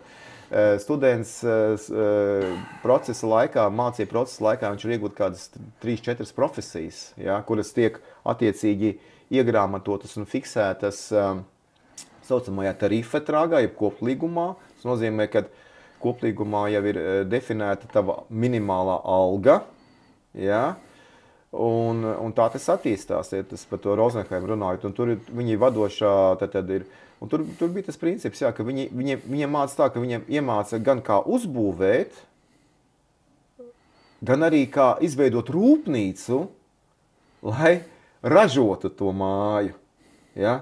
Tāds ir viņa tas diploma darbs. Ja? Vispirms tu iemācies uzbūvēt māju, tad kokapstrāde, kā viņu salikt un tā tālāk. Un pēc tam tev ir tā jāuzbūvē ir rūpnīca, kas ar visu loģistiku, marketingu, kā tas viss rulēs. Labi, bet kaut kā viņam visam tam jāfinansējas. Tie studenti maksā par mācībām. Tur. Nē, tur ir tieši pretēji, tur ir daudz interesantas lietas. Tad industrija maksā. Nē, kaut kam ir jāmaksā par to visu. Ir tā, ka par mācībām, tad, kad es tur vizitējos, draudzējos, jā, ar viņiem, tad viņiem bija mācību maksa, tāpēc, ka tā bija Bavārija, un viņi var būt bišķiņi savādāki nekā citur, jā. Bet un tā mācību maksa bija kaut kāds 400 €. Nebija nekāda beigā. Gadā. Jā. 400 €, jā. Kopmītnes, piemēram, tur bija super lētas un bija tā, ka, ja bija kaut kāds tarifs, kas bija jāmaksā, bet ja tā ziema bija siltāka nekā vidējā ziema, ja, tad tev naudu atmaksāja vēl atpakaļ, jo mazāk iztērēts apkurē. Ja. Un tas rada to feature, ja, kad, ja, kā tā var būt. Man tāda feature pirmo reizi bija tā sajūta bija Budapeštā, kad es biju ko es biju kopā ar Niedolu, mēs bijām ilgi ar Niedolu uz to kongresu aizgāju, tad Budapeštā uz tiem basēniem, un es tagad samaksāju to biļeti, nesu viņu atpakaļ, klausies, bet tu nopirki pa 6 stundām, tu iztērēji tikai 2 vai 3, ja? Tev naudiņu atpakaļ vēl. Wow, forši, ja? Bet, jā, sakot, bet par to augstskolu runājot, kāpēc viņu vēl minu, tāpēc, ka tas, ko tu pilnīgi pareizi pateici, kur jau Knaufs investēja šajā augstskolā, tad viņš uz viņas uzpotēja, nevis kā parasti tas poti, ko uzliek uz kaut kādu koku, lai nesto, bet tie otrādi. Knaufs uzpotēja tur savu būvi pie tā koka klāt. Ja? Un tas nozīmē legāls līgums, tas nozīmē nezinu, cik miljonus viņš samaksāja uzreiz un cik pēc tam, ja, bet tad principā tur ir tā vieta, kur arī māca tieši sauso būvi, tur tāds doktors Fau, kurš ir pasniedzējs un tur māca projektēt, dizainēt, arhitektizēt visas šos te procesus, jo, ja tu runāji par valve efektu kaut kādu manā kontekstā, tas varbūt būs grūti, bet attiecībā uz būvniecību, tad tas valve efekts tāds, ka daudziem liekas, ka tās ģipša plākstēts apdars materiāls vien ir. Ja?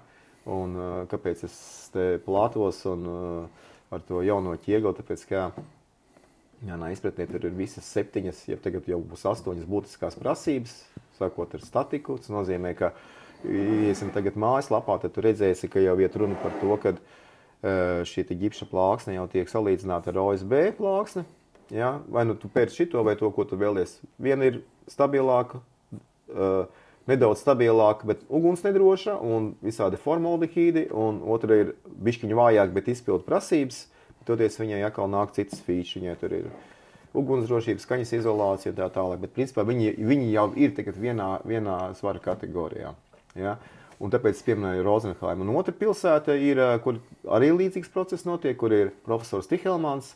Tā ir Darmštate, Jugendstil pilsēta, tur sakalbījām tur draudzības vizītē, un tur arī ir māca šo te innenarhitektūru, jeb iekštelpu arhitektūru un dizainu, bet tur arī nesošās konstrukcijas nāk klāt. Ja. Tur jau principā jau viņa tiek ierēķināta, viņas nespēja, cik tad viņa ir stipra, ja, ja tas ir tā ir tā pirmā būtiskā prasība, un tāpēc es atļaujos teikt, un iedomājies, ja tagad mums ir kaut kas vieglāks, entās reizes, man iedomājies, ka man ir alga 3 reizes lielāka, ja, un dzīvot vismaz tā es, nezinu, vai tas tā būtu post factum, ja, man liekas, ka man tā dzīve būtu 2 reizes vieglāka vai 3 reizes vieglāka un skaistāka, un es pamanīju ātrāk, kā putniņš šodien, starp citu atlidoja, redzēju, nezinu, nekonstatēju, kas tas bija pa kās, un ka maipuķīti uzplaukst un tā tālāk, ja man būtu alga drusciņa lielāka, un ja mēs varam būvēt ātrāk un foršāk, ja, un principā, ja bišķiņ vēl pofilozofējam, tad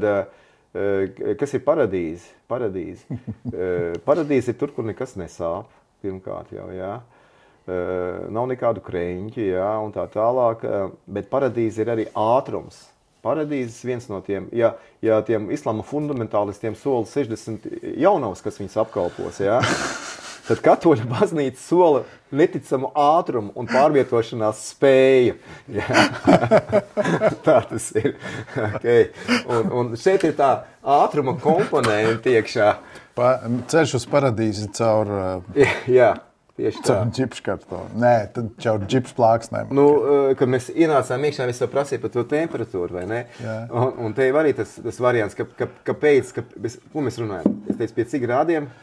Var staigāt pliks? Jā, nu, paradīzē tek... Vispār nevajag drēbes. Vispār nevajag drēbes. Visu laiku 27 grādi. Jā, tieši tā. Un ja mēs varam uztaisīt to saucamo Raum temperierung, jā, tas ir bez jēdzienu līmenī mums vēl vajag pie tā drusiņa tā, tad tas nozīmē to, ka mēs uztaisam to līdzīgi tā kā, es nezinu, kā savu autīšu iekāpt, bet var regulēt, lai man būtu silts beņķis, lai man būtu tur 5 Vislabāk metru seko. To tu visu izdarīji jau attālināti.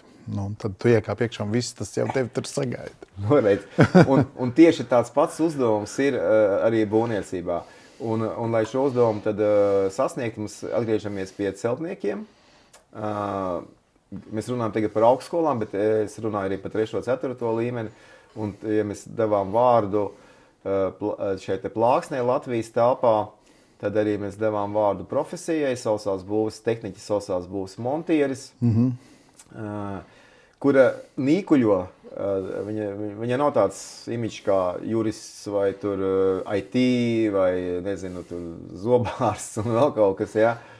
Bet es domāju, ka viņa gaida vienkārši savu laiku un būs uzrāviens, kad tie, kas mācās, nezinu, santehniķi, elektriķi, tas ir, kuriem ir iņu un jaņi, kuriem ir gan tās tehniskais variants, ka viņš prot izprintēt, ka viņš prot strādāt ar CNC mašīnu, ka viņš prot salodēt, tur trubu savienot, montēt ģipša plāksni, ja?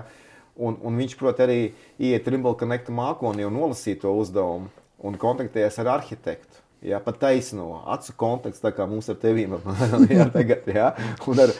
Un ar Austri tur, Austrim nav mums man jāpieliecās, ja? Bet tad kur tur jau ir tas, ka tā ir tā feature, tāpēc mēs mēģinām to sausās būves montieri dabūt, ja? Un ja mums vajag kādu mazu odziņu, tad es atceros, ka es rakstīju Zviedrijas karalienei Silvijai vēstulīti. Es, halo, Silvija, čau, kā tev ir? Mums bija tulkotāja biroja vadītājs Silva, bet tā bija Silvija, ja, Silvija Zviedrijas karalienes, viņa uzrakstīja vēstules, klasies. Mēs te gribam taisīt konkursiņu, un viņa bija vizitējusi Latvijā. Yeah. Un viņai bija viena skola Jūrmalā, kur viņa bija tā kā patronēs. Un tāpēc es uzdrošinājos. Halo, nu, ja tu esi patronēs, tad nāc un help, jā. Bet, nu, es biju bišķiņi vīlies, jo viņa atsūtīja savu galma dāmu, jā, kur ar maniem drusciņi parunāja, vairāk viņa runāja priekšnieku, jā. Tas bija mans naivums manā vecumā, vēl aizvien, kas man ir raksturīgs, ja, kad es domāju, nu, ja tu esi bagāta un labsirdīga, nu, tad tu dosi, ja. Bet īstenībā tur tas princips ir savādāks. Tas nozīmē vairāk to, kad apbrauks Zviedrijas vai Anglijas karalis, vai karaliene Elizabete, tad, lai tu varētu aiziet pie viņiem pusdienās, tev jāsamaksā 5000 latiņi vai ēriķi, vai 10, ja? Tad tu varēsi paēst pusdienas. Nevis viņi tev uzaicinās un pabaros. Jā. Nu, man bija arī tas gods ar Edinburgas hercogu dalīt tribīni, ja? Kad bija viesnīcā, kad bija Elizabete II atbrauks savu vīru, Filips. Jā, Filips. Filips tagad jau, lai viņam debesu valstība, ja? Tad bija runa, tad bija tā ilgspējība, tad cita to vilni pirmo tādu, nu, kas ir ilgspējība, kas vispār tāds ir un tā tālāk. Un es neatceros, kurš iesildīja, kurš bija pirmais, kurš pēdējā kādā secībā. Cerams, ka hercogs tevi. Mēs arī, jā, tas tās būtu tāds odziņi, ja, kurš pa priekšu uzstājas, kurš pēc tam, jā, un tad mēs runājam par to ilgspējību, par tām vīzijām, un kas tam tad varētu būt, un kad viss Latvijā jāiet ir uz augšu, jāiet, ja? Jo vēl par intrigām, ja tu gribi, es vēl varu pastāstīt tev, RTU pasniedzējas vārdu neatceros, bet uzvārds bija Biezā, pedagogs absolūtli, un viņai bija tāda divmiliča teorija. Un ko nozīmē divmiliča teorija, ja? Tas nozīmē, ja kāds ir iesadzēris kagortā, kā es tajā padomju saviem jaunatnes rakstā, ja? Un viens miličs to paņem zem viena elkoņa, un otrs zem otra. Un ja tie divi miliči iet vienā virzienā, tad arī es, tajā pašā virzienā. Diezgan loģiski. un to es piedzīvoju, starp citu, to es piedzīvoju arī dzīvē, ja? Es gan nebiju piesadzēris, tas bija pie Mildas, tad pie Mildas bija tusiņi, ja? Pie Mildas bija tusiņi. Tā kā to... Tēji? Jā, tas bija pēc armijas tādā ziņā, es zināju, ko nozīmē tusiņš, bet tad bija, nu, tad vēl nebija, tas bija kaut kāda 88. 89. gads, pirms māja, 4. māja, un es braucu, nezinu, tikties ar kādu brūti, laikam Rīgā, Bet ieraudzīju, ka tur ir tusiņš, tad es iegāju tādā pūlī, protams, man tur vajadzēja kaut ko pateikt un tā skaļāk, jā. Tad es jūtu, ka viena roka man ir zem alkoņa un otra roka zem alkoņa. Un tie divi iet vienā virzienā, tikai nevis virzienā uz priekšu, jā, kur bija miliči priekšā, jā, bet uz aizmuguri. Un tad tur Sānieliņā, tur kaut kur pie Alma Mater, tur bija tās busiņš maziņais, tas Viesnīca Latvija. Viesnīca Latvija. Nevis Viesnīca Latvija, tas, ko es mūtu, tas mikrobus Latvija, jā. Un tad viņš man aizveda uz tur, kur tagad ir satiksmes ministrija, tā milicijas daļa. Man saplēsa jaku, ko es biju aizņēmies no čoma savu, jā. Man viņam vajadzēja par to pēc tam leķot, man bija importa jaka, zin kā, uz randeņu iet vajag aizņemties. Es aizņēmu džins un jaku, jā. Vienas džinses neaizņemos. Es zinu, kurš džinses neaizņemos. Tā bija tāds Rūķīts, atceries Rūķīts? Mods dizainers Rūķīts. Jā. Jā. Un tad es... Rūķis viņu. Rūķis? Vai Rūķis? Viņš jau kur dzīvoja pie Antonijas ielas, jā? Rūķis. Un tad es pie viņa gāju šūt džinsus. Man bija dizaini džinsi. Pa 10 rubļiem es maksāju. 10 rublīšus samaksāju, vairāk neviens santīm, jā? Un viņš man uztaisīja tādu dubulto vīlu, tiešām uzdizainēja. Un tad, kad viņš man tās bikses deva, viņš teica, klausies, Andri, tu zini, ka Wrangel dod garantiju 365 dienas. Es tev dodu 365 un vēl vienu dienu klāt. Jā, nu tā, bet tas par tām džinsām, jo tagad ir atkal tajā džinsu filma iznākusi, jā, tāpēc es viņu pieminu. Drusku vairāk, un tad jā. Nu, saplēs tev to jāku. Jā, un tad man saplēs to jāku, aizved man uz to policijas iecirkni, pateica, tad es ādažos jau strādāju, pateica, ka tev nekas nebūs, ka viss ir labi, ka es esmu tavs draugs, uzprasīju un tā tālāk, un tad es no rīta braucu uz darbu. Es bieži vien braucu ar taksis darbu, man bija nauda ādažos strādājot. Un es ierodos tajā darbā, un man jau gaida tas katru priekšnieks, un es jautāju, kur tu Andri, tu tā biji? Tāds katru priekšnieks, Ezis bija. Vai Ezīts, vai Ezis, jā. Un viņš jautāja, kur tu tur biji? Jā, un es saku, es tur, man tur tā gadījās. Un tad, pēc tam, tas likteņas ironija ir tāda, kad pēc tam padomu laikos es braucu uz Rietumvāciju, es domāju, man neviens nepalaidīs. Es esmu kaut kādos sarakstos, tur ticis iekšā, čau, man nespīd, netikšais tur, nebūs, jā. Un tad es aizgāju pēc tās ārzem pases, man iedot ārzem pases, baigi labi, jā. Nākamais solis bija braukt uz Ļeņingradu, jo tur vīzas piet, nebija šeit konsulāts, bija Ļeņingradā. Brauc uz Ļeņingradu, tur kaut kāda rinda, tur pa 3 kvartāliem, jā, tur nedēļa jāstāv, pienāk klāt viens cilvēks, saka, klausies, gribu nestāvēt, saka, jā, gribu nestāvēt. Ok, sarunājām, nākamā diena atnāku, jā, stundiņi tur pagrozījos, pusstundiņi, tur bija kaut kāda slavenības rindā, jā, tur kaut kādi dzējnieki, kas man tur, un mākslinieki, ko mēs tur sapazināmies, un jā, es dabūju vīzu, un principā jau tas pirmais āķisais lūks bija tad, kad jau padomu laikos, kad es tiku uz rietumiem, dabūju pagaršot, ar savu vācu valodu patrenēt vēl drusciņu, kas saka uzpucēt, un braucu mājās lepns, nopircis par 200 deutschmarkām, to, ko es tur nopelnīju pa to nedēļu, strādājot pie Volgas vāciešiem, Opelas Kona, kuram bija kūtsmēslu smaka, jo tā bija kaut kāda fermeri mašīna, jā, bagāžniekā, bet ar visu to kūtsmēslu smaku, jā. Tagad man būtu vajadzīgs, es nezinu, laikam kaut kāds Tesla vai kaut kāds Porsche pa $500,000, lai, tuvu tam tas efekts bija, jā.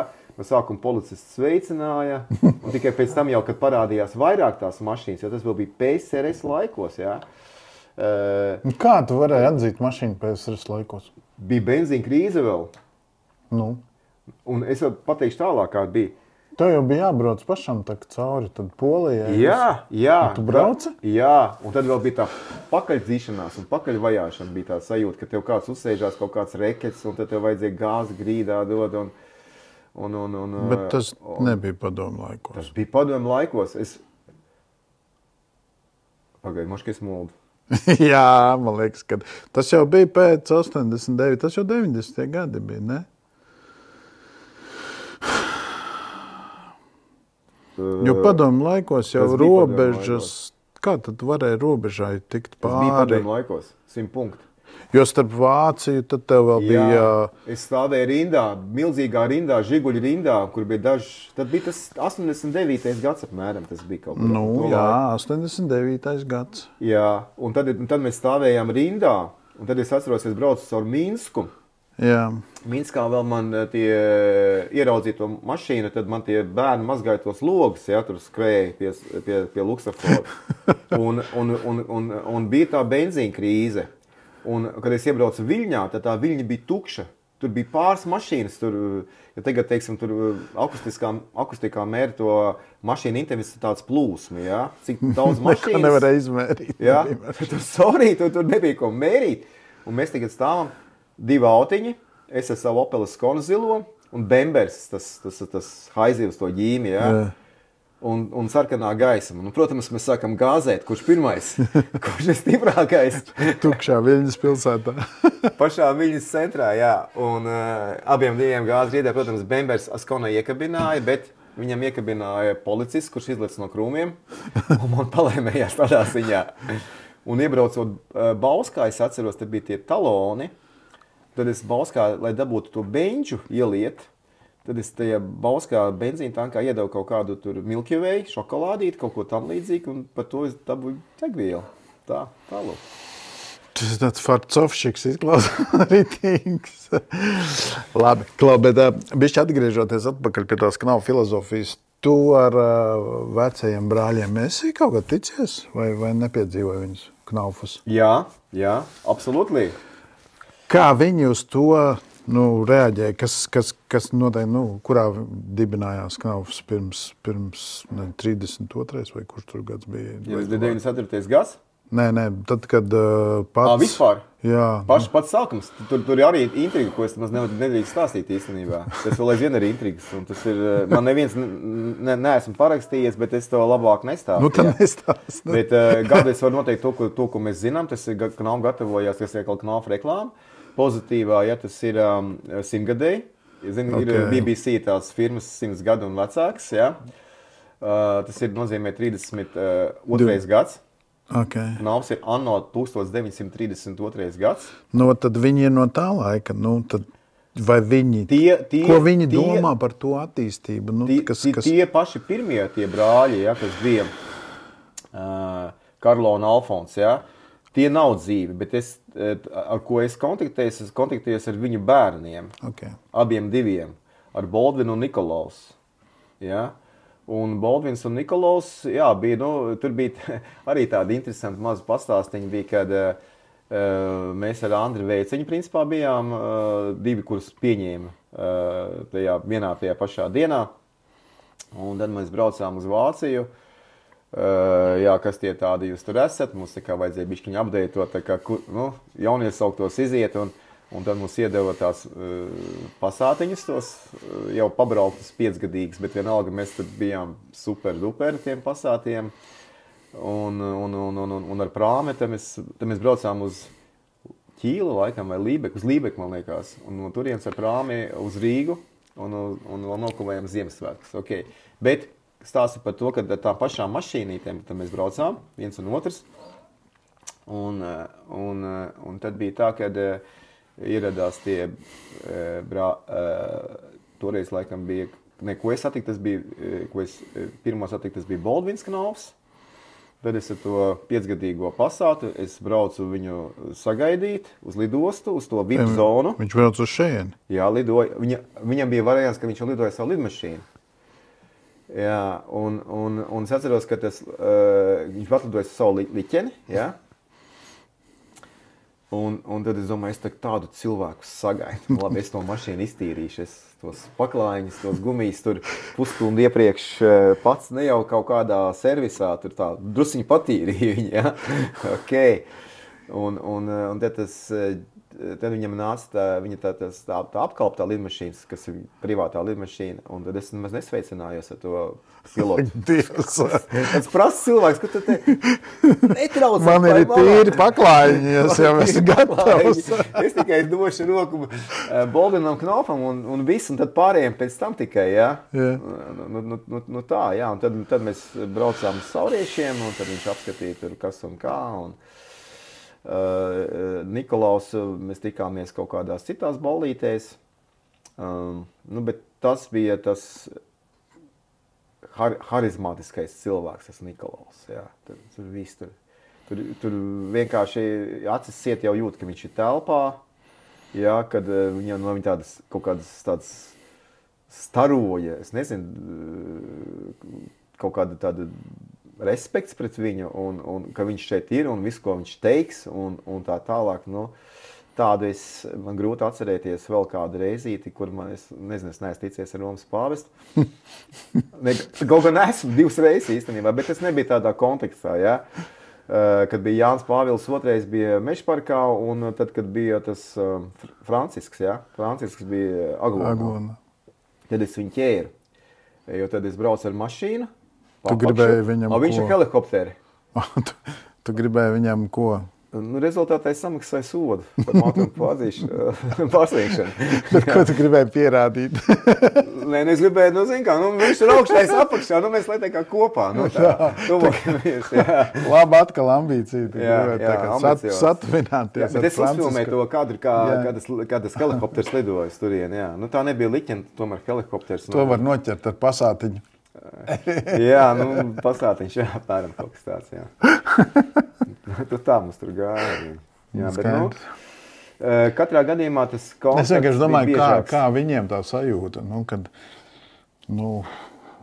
viņi jau nesākā tā kā ar domu, ka viņi būs 100 valstīs.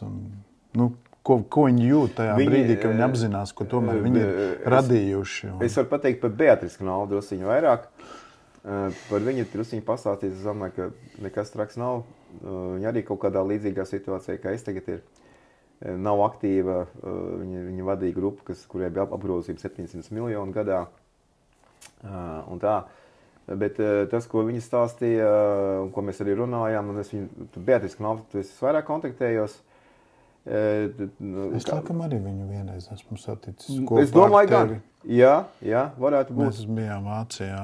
Jā. Tajā, kā to pilsētu? Iphofen. Jā. Jā. Ļoti iespējams. Tad Knaufam, tas Knaufu gars, vismaz, tas, kas tad 3. paudzē vismaz ir nodots, bija tāds, ka viņa bija izgājusi visu to hierarhiju uzņēmumā.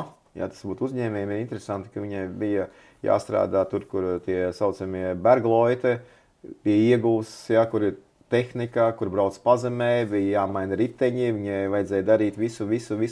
Starp citu, kurš no tiem prinčiem arī jau dienēja tenī Harijs laikam, jā, un tīrīja tolets, jā. Viņiem apmēram tāda tā attieksme bija. Un tie pirmie, ko es dzirdēju, ka viņi bija kalna inženieri, bet viņi strādāja arī to saucamo kirku, to lauzni, un visu šo te procesu viņi ļoti labi, kā saka, nebaidījās. Tie ir tādi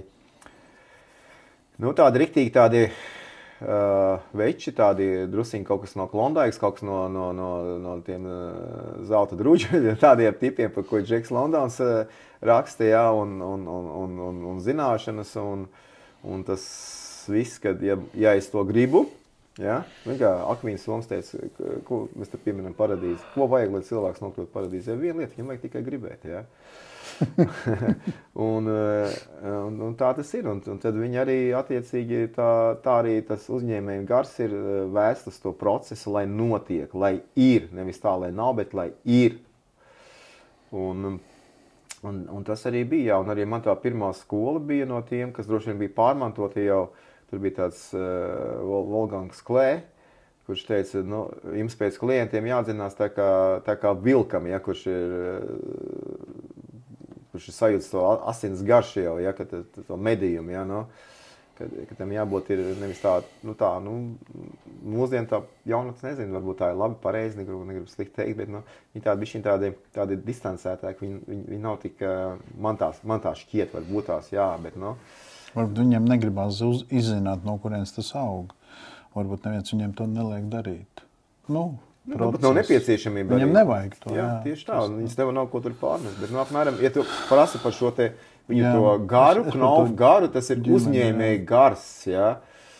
tas ir uzņēmēji gars un ar to sajūtu, un pārliecību, ka viņam ir pašapziņa ļoti tāda attīstīta, bet tā pašapziņa tiek stiprināta, ka tas ir principā tas ir arī Amerikas zināmā veiksmē, tas veiksmes stāsts kaut kāds, ka tas ātrums, tā realitāte, ka tas nav kaut kad, ka daudz lietas ir realizējams šeit un tagad, ja.